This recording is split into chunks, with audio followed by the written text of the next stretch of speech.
warahmatullahi wabarakatuh. Alhamdulillahi rabbil alamin. Nahmaduhu wa nasta'inuhu wa nastaghfiruh. Wa na'udzu billahi min syururi anfusina wa min sayyiati a'malina. May yahdihillahu fala mudhillalah wa may yudlil fala hadiyalah. Asyhadu an la ilaha illallah wahdahu la syarikalah wa asyhadu anna Muhammadan abduhu wa rasuluhu al-mab'uts rahmatan lil alamin. Allahumma salli ala sayyidina Muhammad wa ala ali sayyidina Muhammad kama sallaita ala Ibrahim wa ala ali Ibrahim innaka Hamidum Majid. Jamaah sekalian rahimakumullah, kembali senantiasa kita memuji dan bersyukur kepada Allah Subhanahu wa taala atas karunia kesehatan dan umur yang masih Allah berikan kepada kita semua, sehingga kita bisa dikumpulkan di tempat yang mulia ini, di salah satu dari rumah-rumah Allah Subhanahu wa taala.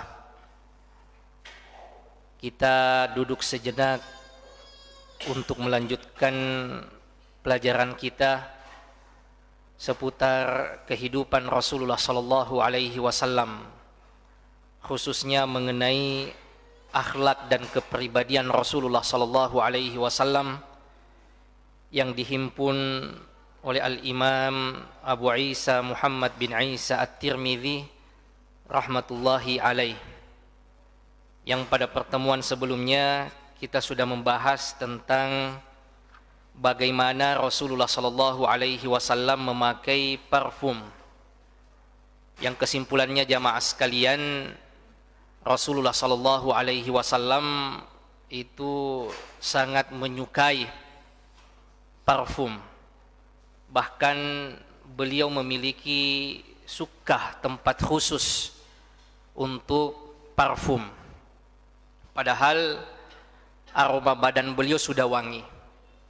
Keringat beliau bahkan dijadikan sebagai minyak wangi oleh sahabat. Kemudian juga jamaah sekalian, Rasulullah sallallahu alaihi wasallam memberikan tuntunan tidak pantasnya kita menolak pemberian parfum. Ada 3 hal yang tidak pantas untuk ditolak kata Rasulullah sallallahu alaihi wasallam. Yang pertama wisada, bantal. Yang kedua parfum, dan yang ketiga laban, susu. Ini menunjukkan ketiganya ini sesuatu yang baik. Bantal, kita tentu saja butuh bantal, baik bagi orang Arab itu untuk duduk maupun untuk baring. Kemudian jamaah sekalian yang dimuliakan Allah Subhanahu wa taala, terakhir kita membacakan faidah bahwa parfum itu diantara yang disukai oleh malaikat, dan syaitan itu sukanya pada yang tidak harum, sesuatu yang busuk, menjijikkan, itu syaitan senang yang seperti itu. Makanya ini diantara faidah, diantara khasiyah, kekhususan parfum itu disukai oleh malaikat Allah Subhanahu wa taala. Selanjutnya jamaah sekalian, a'azzakumullah, kita memasuki bab yang baru, yaitu babu kaifa kana kalamu Rasulillah sallallahu alaihi wasallam. Bab seputar bagaimana bicaranya Rasulullah sallallahu alaihi wasallam. Yang dimaksud bicaranya di sini jamaah sekalian, bagaimana kalau Rasulullah sallallahu alaihi wasallam berbicara. Dan ini merupakan ilmu yang penting bagi kita jamaah sekalian. Kita ditakdirkan oleh Allah Subhanahu wa taala tidak sempat memandang di dunia ini bagaimana Rasulullah bicara, bagaimana indahnya tutur kata Rasulullah sallallahu alaihi wasallam, bagaimana Rasulullah sallallahu alaihi wasallam memberikan penghormatan, kemuliaan pada orang yang beliau temani bicara. Ini kita tidak sempat ketemu dengan Rasulullah sallallahu alaihi wasallam dan mengambil pelajaran langsung sebagaimana sahabat-sahabat. Dan inilah yang coba dikumpulkan oleh Imam At-Tirmidzi pada bab ini, bagaimana akhlak Rasulullah sallallahu alaihi wasallam, bagaimana Rasulullah sallallahu alaihi wasallam kalau bicara dengan orang lain. Ya.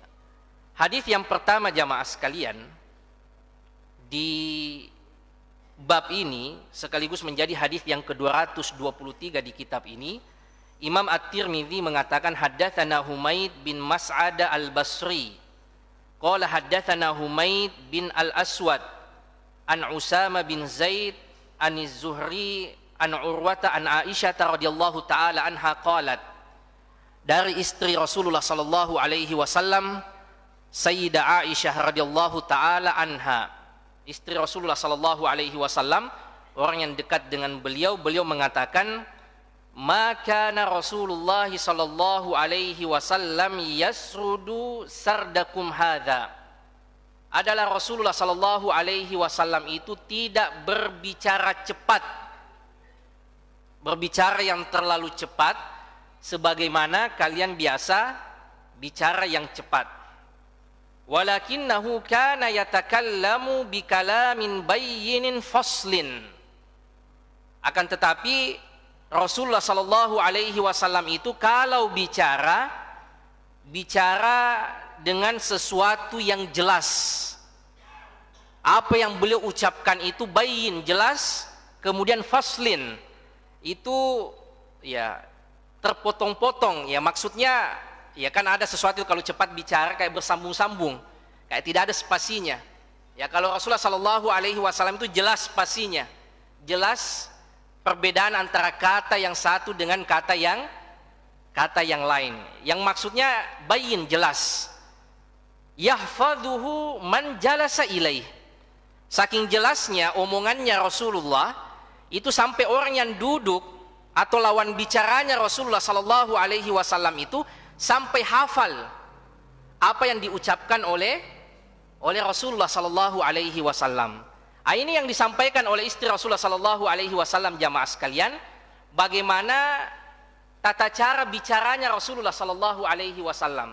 Dan ini merupakan adab yang pantas untuk kita tiru dari Rasulullah sallallahu alaihi wasallam. Ya, karena kita semua bicara. Iya. Dan di antara nikmat yang Allah berikan kepada kita, nikmat bisa berkomunikasi dengan orang lain. Nikmat bisa menyampaikan apa yang ingin kita sampaikan kepada orang lain. Bisa kita bayangkan jamaah sekalian, ya, kalau Allah mencabut nikmat komunikasi ini, betapa ribet, betapa susah hidup ini. Tapi meskipun kita dikaruniai oleh Allah Subhanahu wa taala nikmat untuk berbicara, bukan berarti kita bisa sembarang bicara. Ya. Dari sisi kontennya, dari sisi isinya, dan dari sisi caranya. Ya, dari sisi cara mengucapkan, cara menyampaikan yang ingin kita sampaikan. Mengenai tata cara bicaranya Rasulullah sallallahu alaihi wasallam dan bicaranya manusia secara umum, apakah itu jibilli atau muktasab? Apakah tata cara orang berbicara itu sudah merupakan bawaan? Ya, dari lahirnya memang kadang ada orang itu cepat bicaranya, mungkin dari bapaknya, dari lingkungannya, atau dari etnis dan suku tertentu. Ada juga orang etnis tertentu lembut sekali bicaranya, kemudian halus sekali bicaranya, tidak cepat, pelan-pelan. Itu kan biasa kita lihat perbedaan antara suku yang satu dengan suku yang lain, daerah yang satu, daerah yang lain. Ada daerah satu itu bicaranya tinggi, suaranya jelas, tinggi. Ada daerah kadang bicaranya lembut, dan seterusnya. Ini disebut jibilli, faktor bawaan, ataukah muktasab, bisa untuk diusahakan. Ya, misalnya Rasulullah sallallahu alaihi wasallam, kita sudah tahu bahwa bicaranya Rasul itu tidak terlalu cepat, jelas, saking jelasnya sampai orang yang mendengarnya itu sampai hafal. Ya. Jadi jamaah sekalian, seperti yang dikatakan oleh Ustaz tadi, ya dua-duanya. Ya, ada memang orang terbentuk, ya, tata cara bicaranya itu dari lingkungannya, dari bawaannya. Seperti yang kita sebutkan, tapi ini bisa Bisa diubah, bisa diusahakan, walaupun mungkin agak susah.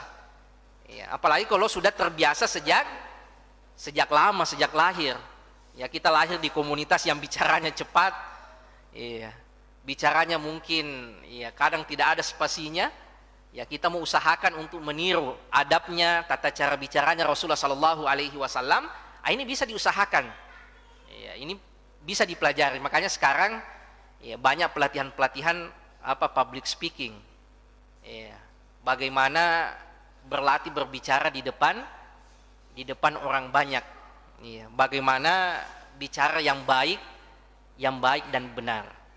Walaupun ya kata ulama kita ini tidak harus. Ya, tidak harus setiap yang mau berdakwah itu ya bicaranya atau retorikanya bagus. Seperti Nabiullah Musa, itu disebutkan bahwa bicaranya beliau ya tidak terlalu bagus seperti nabi yang lain. Ya, makanya doanya Nabi Musa kalau mau ketemu dengan Fir'aun apa itu? Rabbi shrahli sadri wa yassirli amri. Kemudian apa? Wahlul 'uqdata. Ya. Hilangkanlah ikatan-ikatan di lisanku. Ya, karena kadang orang keluh kalau bicara. Ya. Jadi jamaah sekalian yang dimuliakan Allah Subhanahu wa taala, ini sesuatu yang bisa diusahakan. Ya, meskipun ya kadangkala tidak harus bagi orang yang mau berdakwah, orang yang mau mengajar itu memiliki retorika yang baik. Tapi untuk maksimal supaya informasi yang ingin kita sampaikan itu betul-betul ya, tersampaikan dengan baik, maka kita bisa meniru adab dan tata cara bicaranya Rasulullah Sallallahu Alaihi Wasallam. Ya, dan kita sudah menjelaskan di pembahasan Sirah Nabawiyah betapa memang Rasulullah Sallallahu Alaihi Wasallam itu dipersiapkan untuk menjadi seorang dai. Sebagai seorang Rasul sejak kecil, Rasulullah sejak baru lahir sudah dibawa ke pedalaman. Karena bahasa yang paling baik itu ada di pedalaman, ada di Baduy. Bahasa Arab yang paling fasih, yang paling bagus itu adanya pada Arab Baduy, Arab yang ada di pedalaman. Ini salah satu hikmahnya sebagai persiapan bagaimana Rasulullah Sallallahu Alaihi Wasallam itu nanti memiliki komunikasi yang baik, mampu berbahasa dengan baik, berbahasa yang jelas. Ya, dan ini diantara keistimewaan Rasulullah Sallallahu Alaihi Wasallam. Karena kadang ya ada orang memiliki banyak ilmu, tetapi karena faktor tidak pintar bicara atau mungkin retorikanya kurang, akhirnya ilmunya tidak tersampaikan dengan baik. Ya, berapa banyak orang kiai-kiai di kampung, ustadz-ustadz di kampung mungkin ilmunya lebih banyak ya daripada orang yang mungkin di kota, orang yang ya banyak jadwalnya ya. Tapi karena hanya pintar bicara ya lebih terkenal mungkin, atau lebih banyak yang mengambil mungkin manfaat darinya dibanding orang-orang yang sebenarnya punya banyak ilmu. Imma karena memang caranya menyampaikan dia tidak memiliki retorika yang bagus, atau cara penyampaiannya yang kurang jelas. Makanya ini yang disampaikan oleh Sayyidah Aisyah bahwa Rasulullah Sallallahu Alaihi Wasallam bicaranya itu tidak cepat sebagaimana di antara kalian biasa cepat bicaranya. Jadi di antara sahabat ada yang cepat bicaranya, tetapi Rasulullah Sallallahu Alaihi Wasallam itu berbeda dengan sahabatnya yang lain. Ya, beliau itu bicaranya tidak cepat. Kana yatakallamu bikalamin bayyin faslin. Beliau Rasulullah Sallallahu Alaihi Wasallam berbicara dengan jelas faslin, jelas spasinya. Ya. Hatta au yahfadhuhu man jalasa ilaih. Ya. Sampai orang yang ada di sekitarnya yang mendengar Rasulullah Sallallahu Alaihi Wasallam itu sampai hafal. Nah, ini yang luar biasa jamaah sekalian. Saking apa? Saking jelasnya yang disampaikan oleh Rasulullah sampai lawan bicaranya itu hafal. Ya, ini tidak bisa jamaah sekalian kalau kita cepat bicara, sudah cepat tidak jelas lagi. Nah, itu jangankan hafal, orang paham saja kadangkala orang tidak paham. Ini lawan bicaranya Rasulullah bukan sekedar paham, tapi bahkan hafal apa yang disampaikan oleh Rasulullah Sallallahu Alaihi Wasallam. Ini tingkatan komunikasi yang paling tinggi jamaah sekalian. Ya, lawan bicara kita mampu hafal betul apa yang disampaikan tadi. Kalau paham belum tentu hafal. Yang penting inti informasinya, oh saya disuruh begini tadi. Nah, itu sudah dapat. Tapi kalau sampai hafal, apa yang disampaikan. Itulah tingkatan komunikasi yang luar biasa, dan ini yang ada pada diri Sayyiduna Muhammad sallallahu alaihi wasallam, sebagaimana yang dikatakan oleh istri beliau. Bicaranya tidak cepat, jelas, kemudian sampai dihafal oleh lawan bicaranya. Kemudian jamaah sekalian yang dimuliakan Allah Subhanahu wa taala, hadis yang selanjutnya, hadis yang ke-224, Imam At-Tirmidzi mengatakan haddatsana Muhammad bin Yahya qal haddatsana Abu Qutaibah Salmu bin Qutaibata an Abdullah bin Al-Muthanna an Thumamata an Anas bin Malik qal, ya, dari orang dekat Rasulullah sallallahu alaihi wasallam yang lainnya, yaitu Anas bin Malik radhiyallahu taala anhu. Beliau mengatakan, kana Rasulullah sallallahu alaihi wasallam yu'idul kalimata thalathan lituqala anhu. Adalah Rasulullah sallallahu alaihi wasallam kalau bicara, beliau mengulangi kadang sampai 3 kali apa yang beliau ucapkan agar bisa dipahami, dimaknai dengan baik. Ini cara bicaranya Rasulullah sallallahu alaihi wasallam yang lain, jamaah sekalian. Beliau kadangkala itu mengulangi sampai 3 kali apa yang beliau ucapkan. Ya, jadi betul-betul, ya, paripurna, sudah tidak cepat, jelas, diulangi lagi. Makanya orang bisa menangkap dengan baik dan hafal. Sampai diulangi 3 kali jamaah sekalian. Dan ini juga menjadi metode dalam mengajar. Mungkin di antara ikhwah ada yang guru, atau di antara akhwat ada yang mengajar. Ya, itu pentingnya untuk sering-sering mengulangi apa yang kita sampaikan. Ya. Pentingnya kita murojaah kembali, mengulangi kembali apa yang kita sampaikan. Begitu juga dengan orang yang belajar. Pentingnya untuk senantiasa mengulang-ulangi apa yang ia terima. Rasulullah sallallahu alaihi wasallam kalau bicara, kata Anas bin Malik, sampai beliau ulangi 3 kali, saking inginnya beliau agar apa yang beliau sampaikan itu betul-betul sampai dengan baik, jelas, dan diterima dengan baik.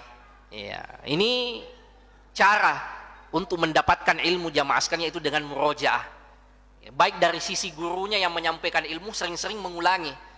Ya, kata orang Arab, ya, fil i'ada ifadah. Ya, setiap kali sesuatu itu diulangi, setiap kali itu juga ada kadang hal-hal baru yang kita dapatkan. Selain itu bisa menguatkan apa yang sudah kita ketahui. Tapi kalau cuma 1 kali saja kemudian disimpan, ya biasanya mudah untuk kita lupa. Lihat nih pelajaran-pelajaran waktu kita SD, SMP, SMA, saya kira sebagian besar sudah kita lupa.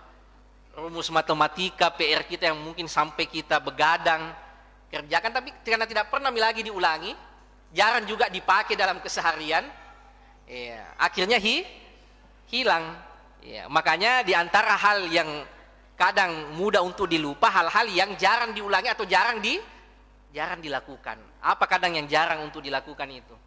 Ya, beda dengan bacaan sholat misalnya, atau yang lain, ya, seperti Al-Fatihah. Kenapa kita mungkin betul Al-Fatihah? Ya, karena sering-sering diulang. Nah, ini penting jamaah sekalian. Ya, kalau kita mengajar, kita belajar untuk sering-sering diulangi. Apalagi orang-orang seperti kita ini yang tidak kuat hafalannya. Beda dengan ulama-ulama kita dahulu. Ya, karena mereka terjaga matanya, terjaga telinganya, mudah juga ilmu itu masuk ke dalam hati mereka. Ya, dalam 1 kali lihat, 1 kali baca, kadang-kala mereka hafal. Ya, seperti diriwayatkan konon Imam Syafi'i itu kalau membaca, ya, harus ditutup sampingnya. Ya, nanti kalau terbaca nanti tercampur. Ya, ada kadang orang memang kuat sekali hafalannya jamaah sekalian. Ya, tapi tidak semua orang bisa memiliki kekuatan hafalan yang seperti itu. Makanya perlu kita menulis, perlu kita mencatat, dan perlu kita mengulang-ulangi, ya, pelajaran yang kita dapatkan. Kalau sudah tidak kuat hafalan, ya malas juga ulang-ulangi pelajaran, maka biasanya ilmu itu sekedar lewat saja. Ya, nanti hanya jadi bayangan. Pernah saya dengar tentang ini tapi kurang jelas. Itu karena apa jamaah sekalian? Karena ilmu itu tidak diikat dengan baik. Ini saking Ya, luar biasanya Rasulullah sallallahu alaihi wasallam kalau bicara, beliau mengulangi yu'idul kalimah thalathan. Rasulullah sallallahu alaihi wasallam mengulangi sampai 3 kali lituqala anhu, agar orang lain paham yang diucapkan oleh Rasulullah sallallahu alaihi wasallam. Kemudian jamaah sekalian, hadis yang terakhir, hadis ini cukup panjang. Ya. Haddatsana Sufyan bin Waqi'. Qala haddatsana Jumai'u bin Umair bin Abdurrahman al-Ijli.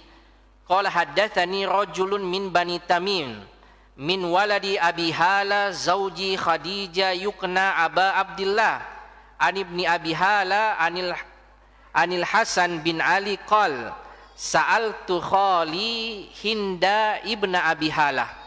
Ya, dari Hasan bin Ali, ya, cucu Rasulullah sallallahu alaihi wasallam, Ibnu Fatimah Az-Zahra. Beliau mengatakan, Hasan mengatakan, saya pernah bertanya kepada pamanku Hindun bin Abi Hala. Ada yang masih ingat siapa itu Hindun bin Abi Hala? Ini pernah kita bahas juga di hadis yang ke-8. Kenapa Hasan memanggil Hindun ini sebagai khal, sebagai paman, saudaranya ibunya? Apakah Rasulullah sallallahu alaihi wasallam punya anak laki-laki namanya Hindun, saudaranya Fatimah? Ada enggak anaknya Rasul yang bernama Hindun? Iya, anak laki-lakinya Rasulullah siapa namanya? Al-Qasim, Ibrahim, dan Abdullah. Terus kenapa Hasan memanggil Hindun ini dengan khali, dengan pamanku? Kata Hasan, saya pernah bertanya kepada pamanku, khal, saudara ibuku. Saudaranya siapa? Siapa ibunya Hasan? Fatimah. Ya, saudaranya Fatimah namanya Hindun. Sementara Rasulullah sallallahu alaihi wasallam tidak punya anak laki-laki yang bernama Hindun. Hindun bin Abi Hala ini putranya Khadijah dari suami sebelum Sayyidina Muhammad sallallahu alaihi wasallam. Sebelum Rasulullah menikah dengan Khadijah. Jadi Hindun ini anak apanya Rasulullah? Anak tirinya Rasulullah sallallahu alaihi wasallam. Iya. Dan beliau, ya, Hindun, jadi Hindun itu kalau orang Arab kadang bisa dipakai untuk perempuan, bisa juga dipakai untuk laki-laki. Ya, kan ada nama seperti itu, unisex, bisa dipakai oleh laki-laki, bisa dipakai oleh perempuan. Apa contohnya kita di Indonesia? Nur. Iya. Kayaknya kalau Nur itu ada laki-laki namanya Nur, ada juga perempuan kadang namanya Nur. Apa lagi kadang di Indonesia? Rizki juga kadang ada laki-laki, ada perempuan. Iya. Dan seperti itu. Siapa? Nur Hayati. Kalau Nur Hayati kayaknya perempuan. Iya. Hindun, ya ini jamaah sekalian, kan ada sahabiah juga, ya, Hindun bin Utbah bin Rabi'ah. Ya. Ada anak tirinya Rasulullah sallallahu alaihi wasallam, atau istilahkan anak sambung, ya. Anak sambungnya Rasulullah sallallahu alaihi wasallam, Hindun bin Abi Hala. Ya, dan beliau Rasulullah sallallahu alaihi wasallam ini sayang, ya, dengan anaknya meskipun anak tiri, jamaah sekalian. Ya, kalau orang biasanya itu kejam sama anak tirinya, ya, apalagi ibu tiri. Ya, kalau Rasulullah sallallahu alaihi wasallam sangat sayang, jangankan pada anak tirinya, dengan orang yang tidak ada hubungan darah sekalipun, bahkan dengan orang yang berbeda warna kulit dengan Rasulullah sallallahu alaihi wasallam, beliau sayang. Bahkan beliau katakan, beliau doakan, ya Allah, saya mencintainya, maka cintailah ia juga. Beliau pernah menggendong Usama bin Zaid yang berkulit hitam, berambut keriting. Ia mintakan kepada Allah, ya Allah, saya mencintai anak ini, maka cintailah juga. Ya. Maka bagaimana lagi kalau ada hubungan kekerabatan anak tiri? Kebetulan Hindun bin Abi Hala, kata Hasan, kata cucu Rasulullah sallallahu alaihi wasallam, beliau itu kana wassafan, pintar sekali menjelaskan sesuatu, menggambarkan sesuatu. Ini kan, ya, keahlian khusus yang tidak dimiliki oleh semua orang. Ada kadang orang, ya, kalau ditanya tentang sesuatu, bagaimana itu Masjid An-Nur, ya, dia tidak tahu gambarkan bagaimana Masjid An-Nur. Dia paling mengatakan, pergi mungkin ada itu di belakang KPU, pergi mungkin lihat sendiri, ya. Atau bagaimana itu si fulan, ya, saya tidak bisa jelaskan, pergi mungkin saja di Masjid Nur An-Nur. Biasa itu kalau malam apa ini, malam Selasa ada itu ikut taklim, ya, biasanya duduk di depan, Karena dia tidak bisa jelaskan. Tapi ada orang yang diberikan oleh Allah Subhanahu wa taala kelebihan, sangat pintar sekali mendeskripsikan sesuatu sangat detail. Begini rambutnya, begini hidungnya, begini lehernya, begini posturnya, begini caranya bicara, dan seterusnya. Salah satunya jamaah sekalian, Hindun bin Abi Hala ini pintar sekali mendeskripsikan sesuatu.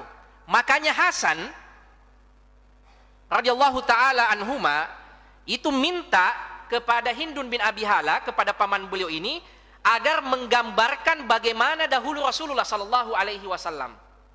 Hasan tergolong sahabat. Selain sebagai cucu Rasulullah, ia tetap sebagai sahabat karena pernah ketemu dengan Rasulullah sallallahu alaihi wasallam. Tapi saat itu usia Hasan masih sangat kecil, 6 tahun 5 tahun jamaah sekalian. Sehingga kadang-kala dia sudah lupa bagaimana dahulu kakek saya itu ya, bagaimana ia bicara, bagaimana posturnya dan seterusnya.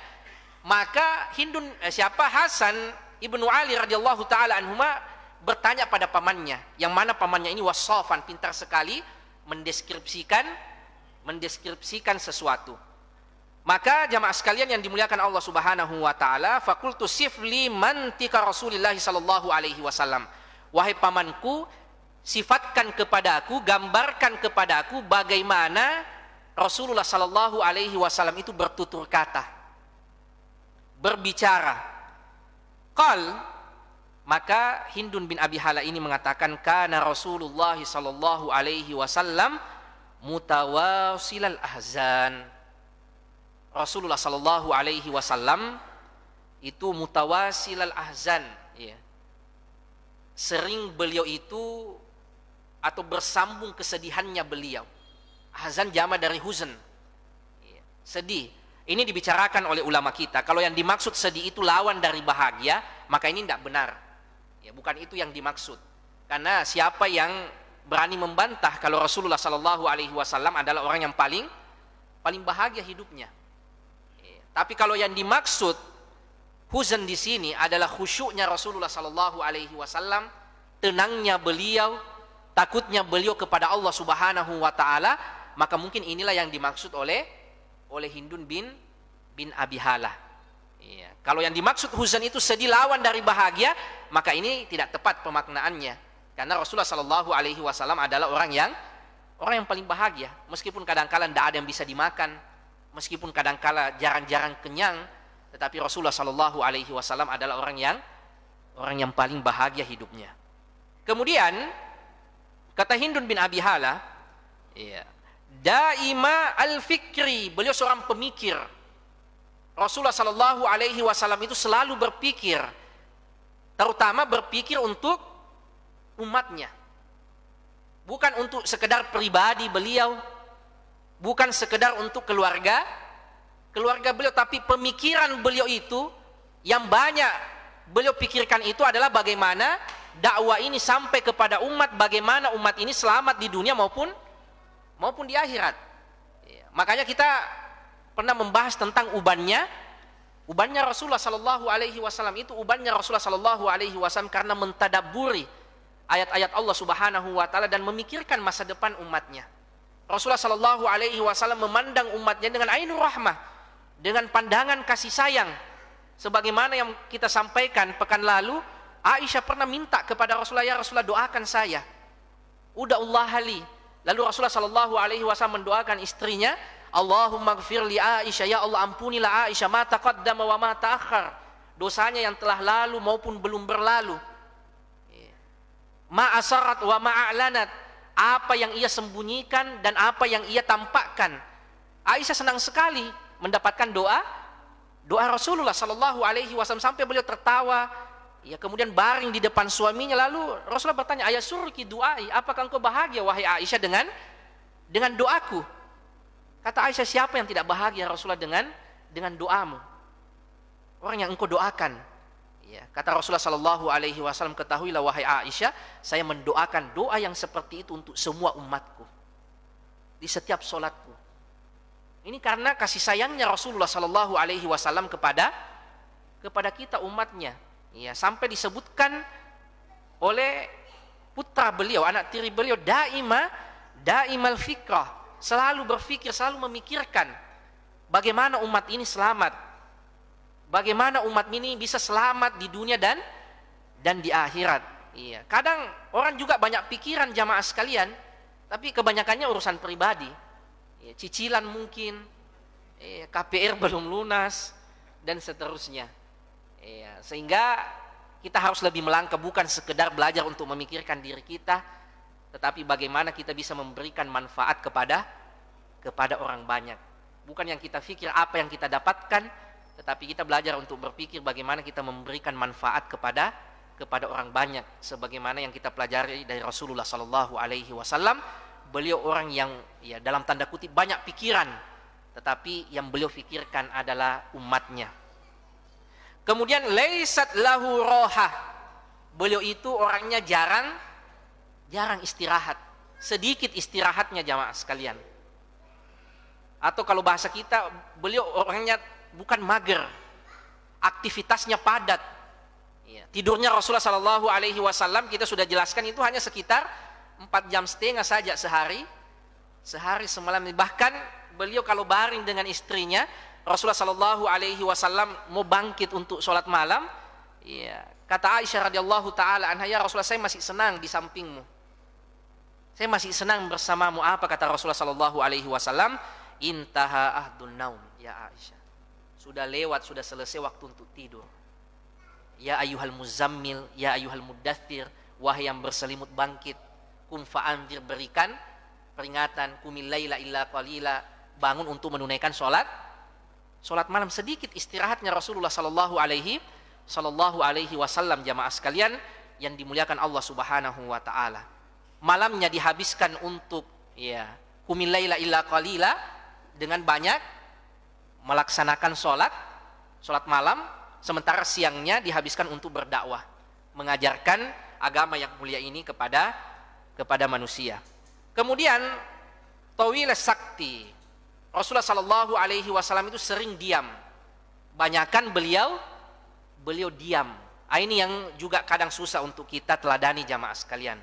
Kita kadang-kala itu mudah sekali terpancing untuk komentar hal-hal yang kadang kita tidak pahami dengan baik. Terpancing kita untuk komentar orang bicara apa, kita nimbrung, meskipun kadang kita tidak paham jamaah sekalian. Padahal Sayyiduna Muhammad Sallallahu Alaihi Wasallam beliau orang yang lebih sering diam. Kalau beliau bicaranya penuh hikmah. Ya, kalau tidak ada manfaat, beliau lebih memilih diam, bertafakkur jamaah sekalian yang dimuliakan Allah Subhanahu Wa Taala. Ya, kalau sekarang kan orang bukan bicaranya tapi komentarnya jamaah sekalian di sosial media, apalagi saat seperti sekarang ini. Ya, musim-musim caleg, ya musim-musim politik, saling serang dan seterusnya, waliyadzubillah. Ya, yang kadangkala kita sesali nanti, kenapa dahulu sempat ya, orang sudah selesai, ya, kita dengan catatan dosa kita jamaah sekalian. Makanya orang la sukuti marrotan, saya tidak pernah menyesal karena pernah diam. Walakin nadimtu ala kalami miraran, akan tetapi saya sering sekali menyesal karena terlalu sering komentar. Jarang pernah kita menyesali itu kalau diam. Kenapa saya tadi diam? Jarang itu. Tapi biasanya kita menyesal karena terlalu banyak bicara, terlalu banyak komentar. Akhirnya banyak yang kita sesali jamaah sekalian. Nah, ini yang penting untuk kita teladani, tawilus sakti. Rasulullah Shallallahu Alaihi Wasallam itu ya, sering diam. La yatakallamu fi ghairi hajatin. Rasulullah Shallallahu Alaihi Wasallam itu tidak bicara kecuali sesuatu yang bermanfaat, kecuali sesuatu yang memiliki hajat, memiliki kebutuhan. Orang butuh atau Rasulullah butuh untuk menyampaikan informasi tersebut, sesuatu yang nampaknya tidak dibutuhkan oleh orang atau tidak cocok disampaikan kepada orang lain, ya, maka Rasulullah Shallallahu Alaihi Wasallam lebih memilih untuk diam, karena tidak semua yang kita ketahui harus disampaikan. Kafa bil mar'i kadziban an yuhaddits bikulli ma sami. Cukuplah orang itu dikatakan sebagai pendusta kalau apa yang ia tahu semuanya disampaikan, sampai dia tidak bisa memilah, ini cocok pembicaraan ini cocok di tempat ini, pembicaraan ini cocoknya di tempat ini untuk usia seperti ini dan seterusnya jamaah sekalian yang dimuliakan Allah Subhanahu wa taala. Kalau tidak ada hajat, tidak penting, ya, Rasulullah Shallallahu Alaihi Wasallam tidak bicara. Beliau hanya bicara pada sesuatu yang berhajat atau berkepentingan atau memiliki kepentingan. Yaftatihul kalama wa yahtimuhu bismillah ta'ala. Rasulullah sallallahu alaihi wasallam itu memulai pembicaraan dengan nama Allah Subhanahu wa taala, dengan mengucapkan bismillah, dan menutup pembicaraannya juga dengan nama Allah Subhanahu wa taala, yang boleh jadi dengan mengucapkan hamdalah, ya, mengucapkan alhamdulillah. Wa yatakallamu bijawami'il kalim. Rasulullah sallallahu alaihi wasallam itu berbicara dengan jawami'ul kalim, berbicara yang singkat, padat, tetapi memiliki kandungan yang luas. Cobalah kita baca-baca hadis-hadis Rasulullah sallallahu alaihi wasallam. Hadis-hadisnya pendek, tapi disyarah oleh ulama kita sampai berjilid-jilid, jamaah sekalian, saking luasnya kandungannya. Berbeda kadang dengan sebagian orang, kadang bicara 1 jam, tetapi sebenarnya maksudnya cuma 1 kalimat saja. Iya. Kalau Rasulullah sallallahu alaihi wasallam kalimatnya pendek, jelas, dan memiliki kandungan yang sangat luas sekali. Ya, kita bisa lihat bagaimana Al-Arba'in An-Nawawiyah yang hanya 42 hadis. Hadis-hadis yang pendek, yang mudah untuk dihafalkan, tetapi ulama kita dari berabad-abad mensyarat dengan berjilid-jilid, dengan tebal sekali bagaimana kandungan Arba'in, sampai ulama kita mengatakan, ya, ini sudah mewakili secara umum ajaran Rasulullah sallallahu alaihi wasallam sejak beliau diangkat menjadi rasul. Apa ajaran Rasulullah selama 23 tahun? Ya, itu secara umum bisa diwakili dengan Al-Arba'in An-Nawawiyah yang 42 hadis itu yang disusun oleh Al-Imam An-Nawawi rahmatullahi alaihi. Karena ini diantara memang sifat bicaranya Rasul, dan ini keistimewaannya Rasulullah sallallahu alaihi wasallam. Kalimat beliau pendek, tetapi kandungannya sangat dalam, maknanya sangat luas. Kemudian, kalamuhu faslun. Pembicaraan Rasulullah sallallahu alaihi wasallam itu jelas pastinya.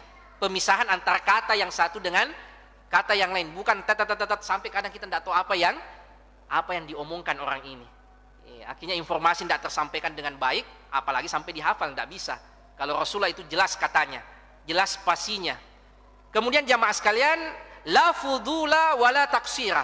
Rasulullah sallallahu alaihi wasallam itu kalau bicara tidak fudul, tidak berbicara sesuatu yang sia-sia. Wala taksir juga tidak kurang. Kadang ada orang juga bicara, tapi kurang informasinya jamaah sekalian, sehingga maknanya tidak utuh. Informasinya kurang utuh. Kalau Rasulullah tidak berlebih-lebihan, tidak juga kurang. Ini yang penting ya, juga kita teladani jamaah sekalian yang dimuliakan Allah Subhanahu wa ta'ala. Jangan terlalu berlebih-lebihan bicara, tapi jangan sampai juga kurang. Kan ada juga kadang orang bicara fasal juga, ada juga spasinya, tapi spasinya terlalu lama. Sampai ada imbuhan dan seterusnya jamaah sekalian yang dimuliakan Allah Subhanahu wa ta'ala. Kemudian laisa bil jafi walal mahin. Rasulullah sallallahu alaihi wasallam itu kalau bicara tidak kaku, tidak kering. Ada kan kadang bicara itu terlalu kaku sampai tidak enak didengar.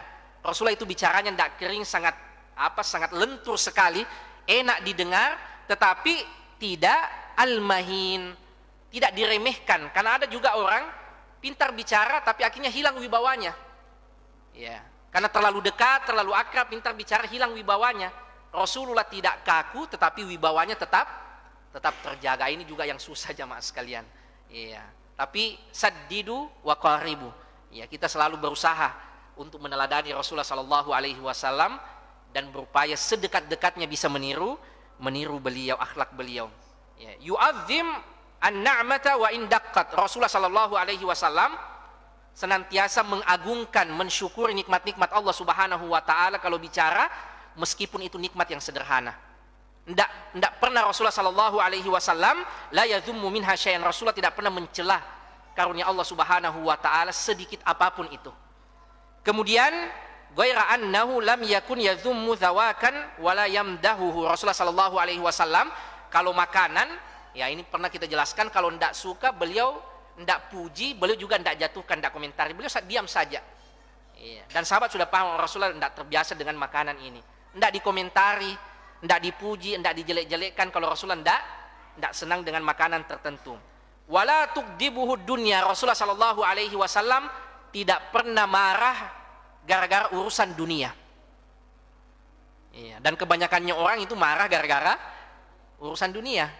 Iya, sementara Rasulullah Shallallahu Alaihi Wasallam tidak pernah beliau marah hanya karena urusan dunia. Wala makana laha fa idza tu'di al-haqqu lam yakul li ghadabihi syai'un. Tapi kalau menyangkut dengan kebenaran, maka disitulah baru Rasulullah Shallallahu Alaihi Wasallam marah. Iya. Hatta yantasira lahu, dan Rasulullah Shallallahu Alaihi Wasallam senantiasa membela kebenaran. Wala yaqdabu li nafsihi, tidak pernah Rasulullah Shallallahu Alaihi Wasallam marah untuk dirinya sendiri.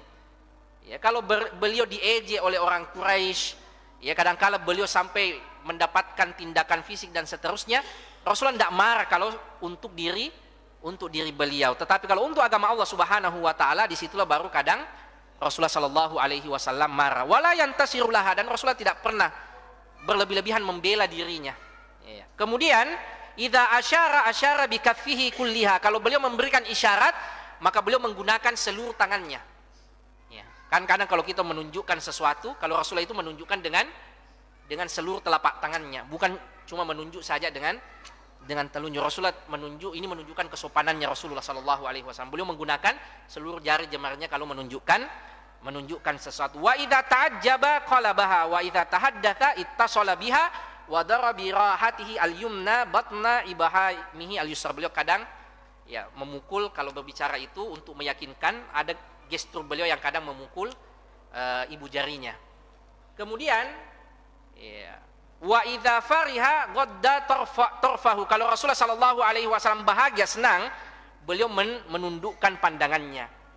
Jullu dhahikihi at-tabassum, kebanyakan ketawanya Rasulullah sallallahu alaihi wasallam itu dengan tersenyum, ya bukan tertawa yang terpingkal-pingkal, ya, terbahak-bahak, tetapi Rasulullah senang tertawa, tapi tertawanya Rasulullah adalah dengan senyum. Yaftaru an mithli hubbil ghamam, Rasulullah sallallahu alaihi wasallam itu mukanya beliau cerah sekali, muka beliau itu berseri-seri. Inilah adab bicaranya Rasulullah sallallahu alaihi wasallam yang dirangkum oleh Imam Ibnu Qayyim Al-Jauziyah. Beliau mengatakan kana sallallahu alaihi wasallam afsaha khalqillah, Rasulullah sallallahu alaihi wasallam adalah makhluk Allah yang paling fasih, yang paling baik bicaranya. Wa a'dzabahum kalaman, dan paling enak didengar bicaranya. Wa asra'ahum adaan, ya, dan paling cepat untuk diaplikasikan perkataan atau wejangan beliau. Wa ahlahum mantiqan, dan paling enak, paling manis beliau berbicara. Hatta inna kalamahu la ya'khudha bimajami'il qulub, sampai kemudian perkataan-perkataan Rasulullah sallallahu alaihi wasallam itu bisa masuk ke hati semua orang. Wa yusbi al arwah, dan bisa menawan jiwa-jiwa kita. Wa yashhadu lahu bidzalika a'da'uhu, dan hal ini bukan cuma diakui oleh sahabat-sahabatnya saja, tetapi oleh musuh-musuh beliau sekalipun, oleh haters beliau sekalipun itu mengakui bagaimana luar biasanya akhlak adab Rasulullah sallallahu alaihi wasallam bicara, sampai beliau dijuluki sebagai Al-Amin, orang yang terpercaya, bicaranya jujur, bicaranya penuh dengan lemah lembut. Sampai Rasulullah sallallahu alaihi wasallam mengatakan, ma bu'iftu la'anan wala ta'anan, saya tidak diutus oleh Allah Subhanahu wa taala untuk melaknat orang lain, untuk mencela orang lain, yang kadangkala nama-nama hewan sampai diikut sertakan. Ma bu'iftu la'anan, kata saya tidak diutus oleh Allah untuk seperti itu. Ta'anan, untuk mencela orang lain, mentoan, menusuk hati orang lain. Walakin bu'istu rahmatan lil alamin, saya diutus oleh Allah Subhanahu wa taala sebagai rahmat bagi alam semesta. Saya kira ini ikhwas sekalian yang sempat kita bahas pada kesempatan kali ini, untuk semakin kita berusaha meneladani Rasulullah sallallahu alaihi wasallam dalam bertutur kata, apalagi di kalangan ikhwah dan akhwat. Ya tentu masyarakat melihat kita, ya beda kalau orang biasa ya mungkin tersilap, ya, tapi kalau ikhwah dan akhwat kemudian tersilap berkata-kata, itu akan menjadi sesuatu yang ya dipandang oleh semua orang. Ustadz tapi kenapa bicaranya begitu, ya, berjenggot tapi bicaranya kenapa begitu, jilbabnya besar tetapi tidak mampu menjaga lisannya, waliyadzubillah. Ya seharusnya bukan cuma menghidupkan sunnah Rasulullah sallallahu alaihi wasallam dari segi pakaian, tetapi bagaimana kita belajar juga menghidupkan sunnah Rasulullah sallallahu alaihi wasallam dari akhlak beliau, dari tutur kata beliau, terutama menyangkut masalah kehormatan orang lain. Ini adalah sesuatu yang sangat sakral sekali. Hal yang pertama kali diingatkan oleh Rasulullah sallallahu alaihi wasallam pada peristiwa haji wada. Ya, saat haji terakhirnya Rasulullah, beliau menyampaikan, ketahuilah bahwa sesungguhnya harta kalian dan kehormatan kalian itu adalah sakral. Seperti sakralnya tempat ini yaitu Padang Arafah, dan sakralnya waktu ini yaitu waktu haji, waktu Dzulhijjah, begitulah sakralnya kehormatan saudara kita jamaah sekalian. Maka jangan bermudah-mudahan untuk mencela orang, menceritakan tentang aib-aib orang, karena setiap kita juga memiliki aib. Dan harta kaum muslimin juga adalah sesuatu yang sakral. Harta orang ini akan menjadi pertanggungjawaban yang serius di hadapan Allah Subhanahu wa taala. Mudah-mudahan ada manfaatnya jamaah sekalian. Minimal dengan banyak-banyak kita mengirimkan salawat dan salam kepada Rasulullah sallallahu alaihi wasallam. Wa sallallahu ala sayyidina Muhammad wa ala alihi wa sahbihi wa sallim. Wa akhiru da'wana anil hamdulillahi rabbil alamin. Wassalamu alaikum warahmatullahi wabarakatuh.